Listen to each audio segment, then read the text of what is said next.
الحمد لله نحمده ونستعينه ونستغفره ونؤمن به ونتوكل عليه ونعوذ بالله من شرور أنفسنا ومن سيئات أعمالنا من يهده الله فلا مضل له ومن يضلله فلا هادي له ونشهد أن لا إله إلا الله وحده لا شريك له ونشهد أن سيدنا وحبيبنا وسندنا وشفيعنا ومولانا محمد وبارك وسلم تسليما كثيرا كثيرا أما بعد فأعوذ بالله من الشيطان الرجيم بسم الله الرحمن الرحيم يا بني إسرائيل اذكروا نعمتي التي أنعمت عليكم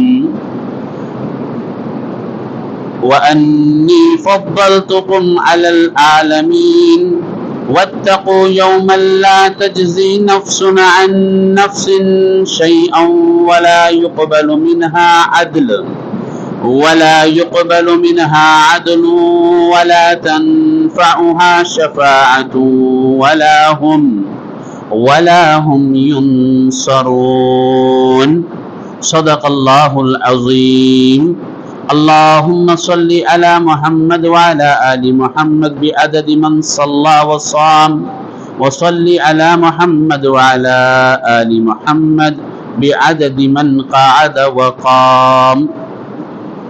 اللہ تبارک و تعالیٰ کا فرمان ہے، یا بنی اسرائیل، اے اسرائیل کی اولاد، اے بنی اسرائیل، اذکرو یاد کرو، نعمتی اللتی میرے ان انعامات کو، انعمت علیکم جو میں نے تم پر کیے، وانی اور یقیناً میں نے فضلتکم علی العالمین جہاں والوں پر تم کو فضیلت عطا فرمائی، پس تم واتقو ڈرو، یوما لا تجزی نفس عن نفس شیئا، اس دن سے یعنی قیامت کے دن سے کہ لا تجزی نفس کہ کوئی کسی کے کام نہیں آئیں گا، شیئن کچھ بھی، ولا یقبل منہا عدل اور اس دن میں نہ کسی سے بدلہ قبول کیا جائے گا، ولا تنفعها شفاعۃ اور اس دن میں کسی کی سفارش بھی کام نہیں آئیں گی، ولا هم ينصرون اور نہ ہی کوئی کسی کی مدد کر سکے گا۔ میرے معزز بزرگوں، یہ آیت نمبر 122 اور 123 کا ترجمہ تھا۔ اللہ تبارک و تعالی ان آیتوں میں اپنی نعمتوں کی یاد دہانی کا اعادہ فرما رہے ہیں۔ گزشتہ ہم نے سنا گزشتہ درس کے اندر کہ بنی اسرائیل کی 40 بڑی بڑی نافرمانیوں کے بعد اللہ تبارک و تعالی نے بنی اسرائیل کے 2 گروہوں کا تذکرہ فرمایا۔ بڑی بڑی تقریباً تیسرے چوتھے رکوع سے بنی اسرائیل کی نافرمانیوں کا بیان چل رہا ہے، تذکرہ چل رہا ہے، جس کے اندر 40 بڑے گناہ کا کم و بیش ان آیت کریمہ کے اندر، ان آیات کے اندر اللہ تبارک و تعالی نے تذکرہ فرمایا۔ ایسے بڑے گناہ، ایسی بڑی نافرمانی کہ جس نافرمانی پر اللہ کی پکڑ نے ان کو آ دبوچا تھا۔ پھر اللہ تبارک و تعالیٰ کا احسان ان پر ہوا کہ اللہ پاک ان کو معاف فرماتے گئے، معاف فرماتے گئے، معاف فرماتے گئے۔ پھر اللہ تبارک و تعالیٰ نے حضور اکرم صلی اللہ تعالیٰ علیہ وسلم کے عہد مبارک، زمانے مبارک کے یہود و نصارہ کو خصوصاً تنبیہ فرمائی کہ تم پچھلے جو تمہارے بزرگ، جو تمہارے بڑے، جو تمہارے سابقہ امت کے لوگ گزرے، تم انہی کی روش چل رہے ہو، انہی کی پیروی کر رہے ہو، انہی کا طرز تم نے اختیار کر رکھا ہے، تمہارے دل اور ان کے دل تشابہت قلوبہم ملے جلے ہیں، جیسا وہ کرتے تھے۔ موجودہ زمانے کے حضور اکرم صلی اللہ علیہ وسلم کی نبوت کو تم جان رہے ہو، دیکھ رہے ہو کہ ان کے اندر یہ علامت ہے، خاتم النبیین ہونے کی نشانی، لیکن تم مانتے نہیں ہیں، تو تمہارے دل ملے ہوئے۔ تمہارا یہ کہنا کہ اللہ ہم سے بات کر لے، تمہارا یہ دعویٰ کرنا کہ اللہ پاک ایسی آیت کوئی نشانی بھیج دے کہ جس سے پتہ چل جائے کہ آپ نبی ہیں، تو اللہ تبارک و تعالیٰ نے تو بہت ساری نشانیاں بھیج دی، بڑے بڑے معجزے آپ پر ظاہر فرما دیے، لیکن ان لوگوں نے تسلیم نہیں کیا۔ گزشتہ آیات میں اللہ تبارک و تعالیٰ نے بنی اسرائیل کے دو گروہ کا تذکرہ فرمایا تھا جو اس آیت کریمہ کے اندر تھا، الذین آتیناہم الکتاب یتلونہ حق تلاوتہ، یہ دوسرا گروہ تھا۔ پہلا گروہ تو وہ کہ جو کتاب پڑھ رہا ہے، تورات پڑھ رہا ہے، نبیوں کی بات کو سن رہا ہے، حضرت موسیٰ علیہ السلام کے ساری دلیلیں اور سارے معجزے سب کچھ دیکھنے کے باوجود مان نہیں رہا ہے۔ ایک وہ گروہ ہے جو ہر نعمت پر، اللہ کے ہر انعام پر نافرمانی کر رہا ہے۔ اللہ پاک تذکرہ فرما رہے کہ ایک وہ ہے گروہ، وہ ہے چند لوگ وہ ہیں جن کو اللہ پاک نے کتاب عنایت فرمائی، تورات ملا، زبور ملی، انجیل ملی، اور حضور کے زمانے کے اندر ہم کو، آپ کو، اور اس زمانے سے لے کر قیامت تک والوں کو قرآن ملا۔ تو جن کو قرآن، جن کو کتاب دی گئی، یتلونہ حق تلاوتی، وہ اللہ کی کتاب کی تلاوت کا حق ادا کرتے، پڑھتے ہیں اور حق ادا کرتے ہیں۔ اولئک یؤمنون بہ، وہی کتاب پر، نبی پر، آخرت پر ایمان لاتے ہیں۔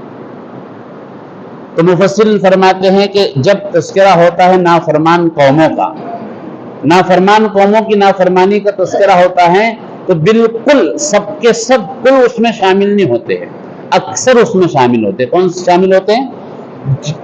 چند گنے چنے پاکیزہ نفوس ایسے ہوتے ہیں کہ جو اس سے بری ہوتے ہیں، مستثنا ہوتے ہیں، جیسا کہ بنی اسرائیل کے اہل کتاب میں سے عبداللہ ابن سلام رضی اللہ تعالیٰ، کہ وہ پاکیزہ نفوس میں سے تھے، جو وہ منصف مزاج تھے، کہ جو جانتے تھے کہ اللہ کے نبی صلی اللہ علیہ وسلم ہی نبی برحق، نبی خاتم الزماں ہے۔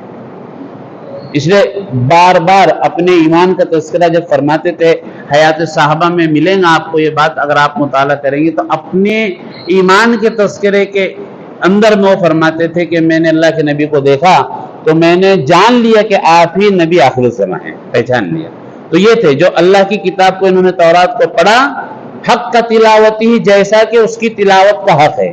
اس کی تلاوت کا حق یہ تھا کہ جب تورات کے اندر حضور کی نبوت کی علامات اور نشانیاں موجود ہیں تو اس کو مان لیا جائے۔ انہوں نے مانا۔ قیامت تک یہ سلسلہ چلتا رہے گا کہ جو اہل کتاب خصوصاً ہوں گے، اگر ان کے اندر منصف انصاف پسند اگر وہ ہوں گے، عدل کا مادہ ان کے اندر ہوگا، منصف مزاج ہوں گے، ان کی طبیعت کے اندر پاکیزگی ہوں گی، تو وقتاً فوقتاً ہم سنیں گے، ہمارے کانوں سے یہ بات گزریں گی کہ فلاں علاقے میں فلاں عیسائی دانشور نے یا فلاں یہودی دانشور نے اسلام قبول کر لیا۔ ہم پڑھتے ہیں اخباروں کے اندر، ہم جانتے ہیں۔ گزشتہ درس کے اندر آپ کو ایک ایسی بزرگ شخصیت کا تذکرہ کیا گیا تھا جو لیوپولڈ، ان کا نام پرانا تھا، 97 سال کی تقریباً انہوں نے عمر پائی، ان کا نام اسلام میں آیا محمد اسد۔ اور جو انہوں نے کام کیا ہے کہ بڑے بڑے لوگ وہ کام نہیں کر پائے جو انہوں نے کام کیا۔ ایرانی یہودی تھے، آپ نے قصہ سنا ان کا گزشتہ درس کے اندر کہ کیسے مسلمان ہوئے، اور ایسی بڑی اسلام لانے کے بعد ایسا نمایاں کارنامہ انہوں نے انجام دیا، ایسی نمایاں کارکردگی اور کارگزاری انہوں نے انجام دی کہ ان کی زندگی کو دیکھ کر اور ان کے طرز عمل کو دیکھ کر اور ان کے لکھی ہوئی کتابوں کو دیکھ کر بہت سارے غیر ایمان والے جو اہل کتاب سے تعلق رکھتے تھے، یہود نصارہ تھے، وہ مسلمان ہوئے، اسلام میں داخل ہوئے۔ بہت بڑا انہوں نے کام کیا۔ ان کی کتاب کا تذکرہ آپ کے سامنے کیا تھا، روڈ ٹو دا مکہ، ان کی ایک کتاب تھی، بہت شاندار کتاب تھی۔ مکہ اسلام کی بنیاد ہے، اسلامی سرزمین ہے، اسلام وہاں سے اٹھا ہے، تو انہوں نے اس اسلام کی طرف جانے والا راستہ اس کو واضح فرمایا اس کتاب کے اندر۔ اور بہت ساری کتابیں لکھی، قرآن کریم کا ترجمہ بھی انہوں نے لکھا، بخاری شریف کی حدیث کا ترجمہ بھی لکھا، لیکن اسباب کی وجہ سے اور کچھ حالات کی وجہ سے وہ چھپ نہیں سکا۔ ایسے ایک بزرگ گزرے ہیں 19ویں صدی کے، جو پہلے عیسائی دانشور تھے، یہ جرنلسٹ یہودی تھے۔ انہوں نے جرنلسٹ کا کام اور اپنے اس کا انہوں نے اخبار نویسی کا کام انہوں نے اختیار کیا تھا۔ اللہ پاک نے ان کے دل کے اندر اسلام کو ڈالا۔ ایک دانشور تھے اسلامی دنیاوی علوم کے ماہر تھے۔ ان کا نام اسلام کے اندر محمد بنا، اور ان کے جو خاندان کے نام کے ساتھ پختال لگا وہ انہوں نے باقی رکھا۔ محمد پختال نام ان کا ملتا ہے تاریخ کی کتابوں کے اندر، 1875 میں ان کی پیدائش ہے اور 1936 میں ان کا انتقال ہے۔ 19ویں صدی کے اندر مسلمان ہوئے، عیسائی تھے، مسلمان ہوئے، اسلام کی نمایاں خدمت کی، اور اللہ تبارک و تعالیٰ نے اسلام اتنا ان کے دل کے اندر جمایا کہ اسلام کے ہی ہو کر رہ گئے، اور اسلام کی نمایاں کارکردگی کو انہوں نے اجاگر کیا۔ انہوں نے عقائد اسلام پر ایک کتاب لکھی، دا فیکٹ آف اسلام، لکھنؤ سے اس کا اردو ترجمہ چھپا ہے، بہت شاندار کتاب ہے، 35 صفحے کی کتابچہ ہے، رسالہ ہے، لیکن پوری یورپ کے اندر، انگلستان میں اور لندن میں ان کی پیدائش ہے، پورے انگلستان میں، پورے لندن میں انہوں نے حرکت پیدا کر دی۔ اسلام کیا ہے؟ اسلام کتنا مبارک مذہب ہے۔ نماز پڑھتے تھے، مسلمان ہوتا ہے تو اس کے لیے نماز ضروری ہو جاتی ہے، نماز پڑھتے تھے تو اکثر لوگ ان کو دیکھتے کہ نماز پڑھ رہے تو ان کی نماز کی کیفیت الگ ہوتی تھی اور پورے مصلیوں کی نماز کی کیفیت الگ ہوتی تھی۔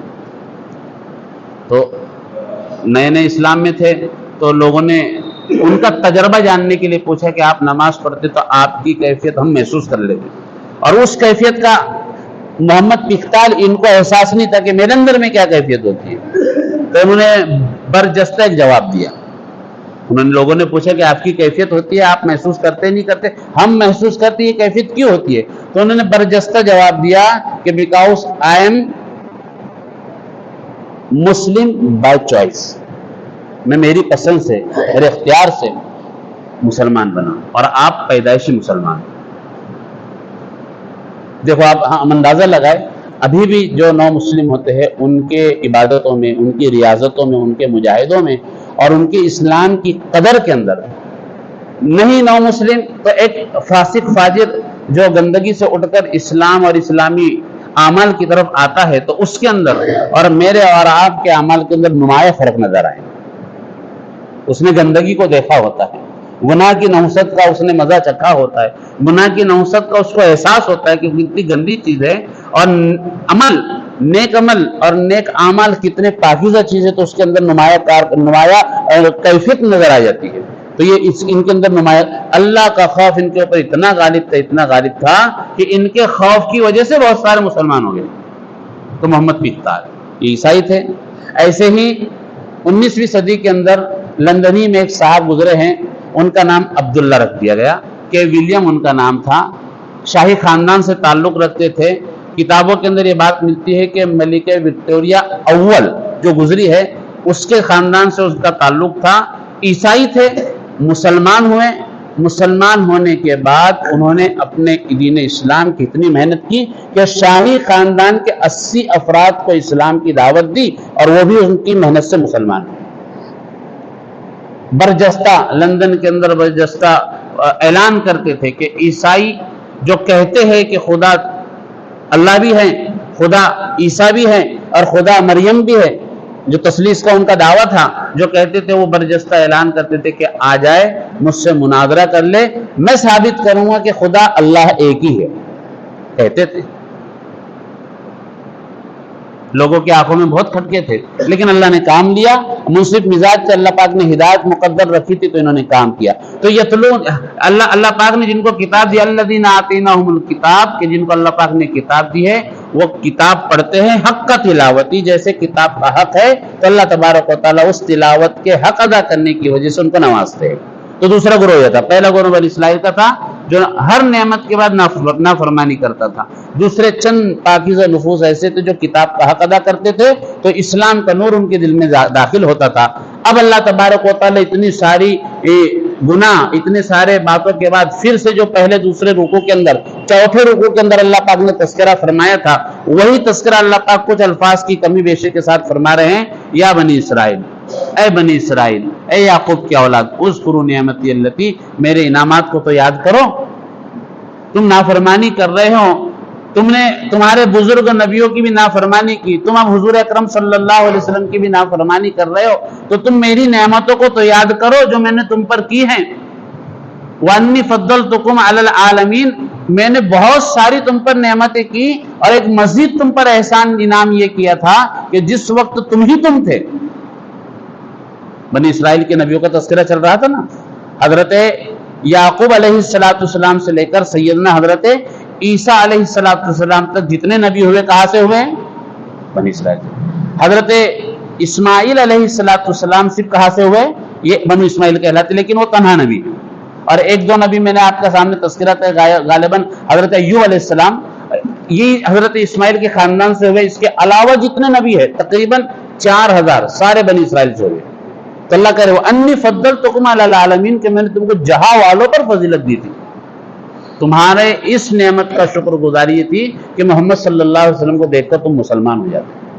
اللہ پاک نے بنی اسرائیل کی نعمتوں کا اجمالی تذکرہ فرمایا، ایک ایک تذکرہ یاد نہیں دلایا، کیونکہ گزشتہ آیات میں ہم ان کی نعمتوں کو سنتے آ رہے ہیں۔ کتنی نعمتیں اللہ پاک نے برسائی، دنیاوی اور دینی، ظاہری اور باطنی، ہر نعمت اللہ پاک نے ان کو دی ہے۔ دنیاوی نعمت کو دیکھا جائے تو اللہ تبارک و تعالیٰ نے ان کو حضرت یوسف علیہ السلام سے دیکھے تو بادشاہت نصیب فرما دی، پھر اس کے بعد حضرت سلیمان بادشاہ ہوئے، حضرت داؤد بادشاہ ہوئے، اور بہت سارے دیگر انبیاء بادشاہ ہوئے۔ پھر اللہ تبارک و تعالیٰ نے اگر ظاہری نعمت کو دیکھا جائے تو ان کو بہت بڑی قید و بند سے، غلامی کی زندگی سے حضرت موسیٰ علیہ السلام کے زمانے میں آزاد فرمایا۔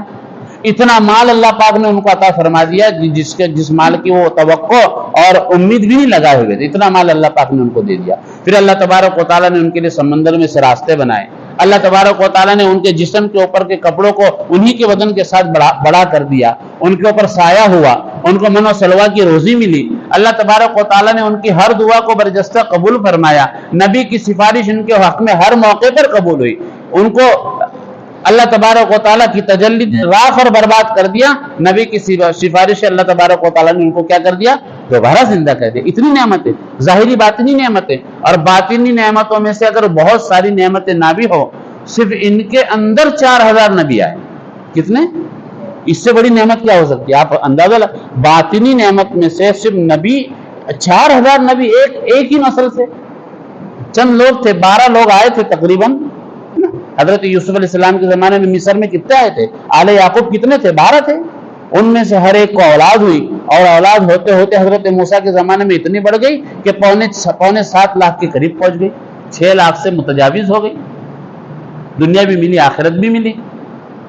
ایک نبی کا کسی کی خاندان، کسی نسل کے اندر آ جانا، اس کا سر اونچا کر دیتا ہے، اس کا سینہ چوڑا کر دیتا ہے۔ ایک ہمارے اس امت کے اندر ایک حافظ قرآن کا بن جانا، صرف حافظ قرآن بن گیا، اس کو قرآن کے احکامات، اس کو قرآن کی معلومات، اس کو قرآن کا کوئی علم نہیں، صرف حافظ قرآن الفاظ جانتا ہے۔ 10 نافرمان جہنم جن پر واجب ہو چکی تو ان کی نجات کا سبب بن جاتا ہے۔ نبی ان کی بڑی چیز تھی، 4000 نبی، باطنی نعمت۔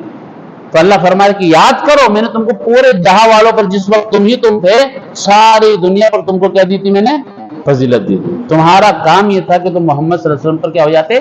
مسلمان ہو جاتے، ایمان لے کر آتے، لیکن تم نے قبول نہیں کیا۔ اب تم سمجھ رہے ہو کہ کل قیامت کا دن ہوگا اور ہم نجات پا جائیں گے، حضرت ابراہیم علیہ السلام ہم کو چھڑا لیں گے، ہمارے باپ یعقوب علیہ السلام ہم کو جہنم سے بچا لیں گے۔ چند دن، جتنے دن ہم نے بچڑے کی پوجا کی تھی، بچڑے کی عبادت کی تھی، اتنا ہی جلنا پڑے گا؟ نہیں، تمہاری یہ سوچ غلط ہے۔ قرآن کہہ رہا ہے وَاتَّقُوا يَوْمًا لَا تَجْزِي نَفْسٌ، اس دن سے ڈرو، میری نعمت کو یاد کرو، میں نے تم کو فضیلت دی تھی، تم محمد صلی اللہ علیہ وسلم پر ایمان لے آؤ، تم اللہ سے ڈرنے والے بن جاؤ، قیامت کے دن سے ڈرو۔ اللہ تبارک و تعالیٰ اس آیت کریمہ کے اندر 123 نمبر کی آیت کے اندر اللہ تبارک و تعالیٰ کسی جیل خانے کے اندر قید یا کسی قید و بند کے اندر محبوس اور مقید انسان کو آزاد کرانے کی جو ہمارے زمانے میں بھی رائج شکل ہے، اس کا تذکرہ فرما رہے ہیں کہ انسان کی عقل ہے، انسان دنیا کے اندر رہتا ہے تو آخرت کو بھی اسی کے اوپر نہ سمجھ بیٹھے۔ کوئی قید ہوتا ہے، کوئی جیل کے اندر بند ہوتا ہے تو اس کو چھڑانے کی 4 ہی شکلیں غالباً ہوتی ہے۔ پہلی شکل یہ ہوتی ہے کہ ضمانت پر اس کو کیا کرا دیا جائے؟ رہا کرا دیا جائے، ہوتا ہے نا، ضامن بن جاؤ، ہم اس کے ذمہ دار ہیں، آپ جب بلائیں گے، طلب کریں گے، یہ حاضری کے لیے کیا ہونا؟ آئیں گا، اس کی ذمہ دار ہم، یہ لو ہمارے آدھار کارڈ، یہ لو ہماری ID، ایسا ہوتا ہے نا۔ ضمانت پر کیا ہو جائے؟ رہا کرا دیا جائے۔ دوسری شکل صورت یہ ہوتی ہے کہ واقعی میں مجرم ہے، سزا کا حقدار ہے، اس نے گناہ کیا ہے، جرم کیا ہے، تو ایک کام کیجئے، اس کا جرمانہ لے لیجئے اور اس کو چھوڑ دیجئے۔ کیا کر لیجئے؟ ہے نا. اس کا جو معنی لے لیجیے، اس کی بھرپائی لے لیجیے، اس کا بدل لے لیجیے، اس کو چھوڑ دیجیے. تیسری شکل صورت ہوتی ہے کہ کوئی با اثر آدمی، کوئی بڑا آدمی سفارش کرتا ہے کہ آپ چھوڑ دیجیے، آئندہ یہ حرکت نہیں کریں گے، اس کی ذمہ داری ہم لیتے ہیں، اس کی سفارش ہم کرتے ہیں، سفارش کرنے والے ہوتے، اس کی سفارش پر چھوڑ دیا جاتا ہے. اور چوتھی شکل یہ ہوتی ہے کہ کوئی راستہ نہیں ہے تو کیا کرے، جہاں پر قید ہے اس کے اوپر حملہ کرے اور اس کو کیا کر لے، آزاد کرا لے. مددگاروں کو طلب کیا جاتا ہے اور اس کے اوپر حملہ کر نقب مار کر کے اس کو چھڑا لیا جاتا ہے. یہ 4 شکلیں ہوتی ہے کسی کو قید سے رہا کرانے کی. تو بنی اسرائیل کے دل و دماغ کے اندر یا امت محمدیہ کے افراد کے اندر یہ بات نہ آنے پائے کہ کل قیامت کا دن ہوگا، ہم کو بھی جہنم کی قید کے اندر اگر ڈالا جا رہا ہوگا تو ہم بھی یہ شکل صورتیں بنا لیں گے کہ کسی کو ضامن بنا کر کھڑا کر دیں گے، کچھ ہم معاوضہ دے دیں گے، بدل دے دیں گے، کسی کی سفارش لے کر کے چلے جائیں گے اور کیا کریں گے کہ ہم اپنے مددگاروں کو طلب کر کے اس سے آزاد ہونے کی پوری طاقت لگا دیں گے. تو قرآن کریم بالترتیب ہر ایک مرحلے کو، ہر ایک واقعے کو تذکرہ فرما رہا ہے کہ قیامت کے دن ایسا ہوگا کہ نافرمان ہوگا، نالائق ہوگا، پوری زندگی کفر شرک کے اندر گزار دی ہوں گی، تو ان کے لیے کوئی رہائی کا راستہ نہیں ہوگا، سب راستے بند ہو چکے ہوں گے. وَاتَّقُوا يَوْمًا لَا تَجْزِي نَفْسٌ عَن نَفْسٍ شَيْئًا، اس دن سے ڈرو کہ جس دن کوئی جان کسی جان کے کام نہیں آئیں گی، کوئی کسی کے کام نہیں آئیں، کوئی نفس کسی نفس کی مدد نہیں کر پائیں گے، کوئی کسی کی ضمانت نہیں لیں گے، کوئی کسی کی ضمانت نہیں دیں گے، کوئی حاضر نہیں ہوگا. محشر کا واقعہ ہوگا، ہم نے سنا ہے، ہم نے پڑھا ہے، آپ نے بھی سنا ہوگا، پڑھا ہوگا کہ محشر کی نفسا نفسی کے عالم کے اندر یہ حالات ہو رہی ہوں گی کہ ہر آدمی، ہر انسان اپنی ہی مگن ہوگا، مست ہوگا، ہر ایک یہ فکر میں ہوگا کہ میں نجات پا جاؤں. کتابوں کے اندر ایک واقعہ لکھا ہے کہ ایسے ہی مرحلے کے اندر ایک واقعہ ہوگا کہ ایک بندہ ہوگا، ایک انسان ہوگا، ایک شخص ہوگا، اس کی نیکیاں تولی جا رہی ہوں گی. نیکیاں تولی جانے کا معیار قرآن نے تذکرہ کیا ہے کہ جس کی نیکیوں کا پلڑا بھاری ہوگا وہ نجات پائیں گا، جس کے گناہ کا پلڑا بھاری ہوگا وہ نجات سے پیچھے رہ جائیں گا. یہ قرآن نے تذکرہ فرمایا، اس کا حضور اکرم صلی اللہ علیہ وسلم نے بھی بیان فرمایا ہے. تو نیکیاں تولی جا رہی ہوں گی، ایک بندہ اس کے اندر، ایک بندے کی قسم ایسی ہوں گی کہ اس کی نیکیاں بھی برابر، اس کی بدی اور گناہ بھی برابر. مثلا 50-60 نیکیاں ہیں تو 50-60 اس کے گناہ بھی برابر سرابر. اللہ رب العالمین کہہ رہے ہوں گے کہ جا، تیرا معاملہ بالکل آسان ہے، تیرے معاملے کے اندر کوئی شک و شبہ نہیں ہے، تو ایک نیکی سے محروم ہے، ایک نیکی بڑھا لے تیری نیکیاں بڑھ جائیں گی، ایک نیکی کسی سے لے کر آ تیری نیکیاں بڑھ جائیں گی، تو نجات پا جائیں گی. اب بندہ دنیا کے اندر ایک چیز حاصل کرنا ہوتا ہے، آسان کام سمجھتا ہے، آخرت کے محشر کے میدان کے مرحلے کو بھی آسانی پر سمجھ رہا ہوں گا کہ ایک نیکی لانا ہے، کوئی مشکل کام نہیں.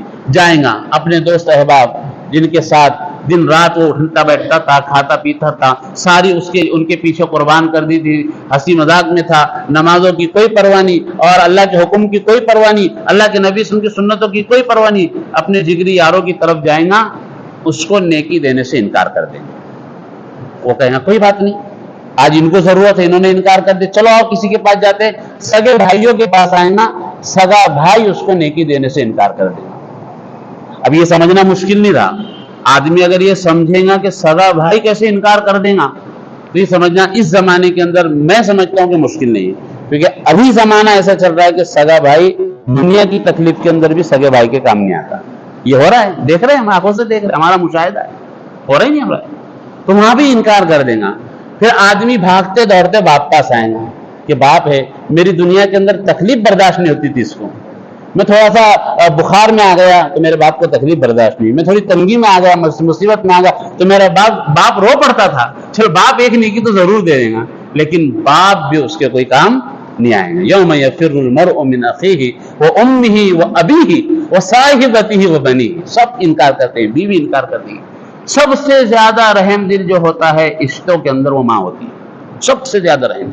حدیث کے اندر تذکرہ ہے، کتابوں کے اندر، یہ بندہ تھک ہار کر آخر میں پوری قوی امید کے ساتھ کہ میری امید کو پورا کرنے والی میری ماں ہے. کون ہے؟ میری ماں کے علاوہ میری امید کوئی پورا نہیں کر سکتا. دنیا میں میری ماں نے مجھے محروم نہیں کیا، تو ایک نیکی، صرف ایک نیکی کا سوال ہے، میری ماں مجھے کیوں محروم کرے گی؟ ماں کے پاس جائیں گا، مجمع تو اولین آخرین کا ہوگا،